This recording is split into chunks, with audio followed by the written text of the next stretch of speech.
Hey, good morning.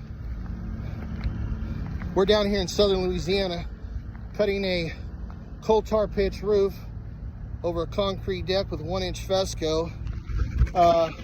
Unfortunately, the carrier says there's no damage to the roof after the hurricane. We got a little bit of moisture there.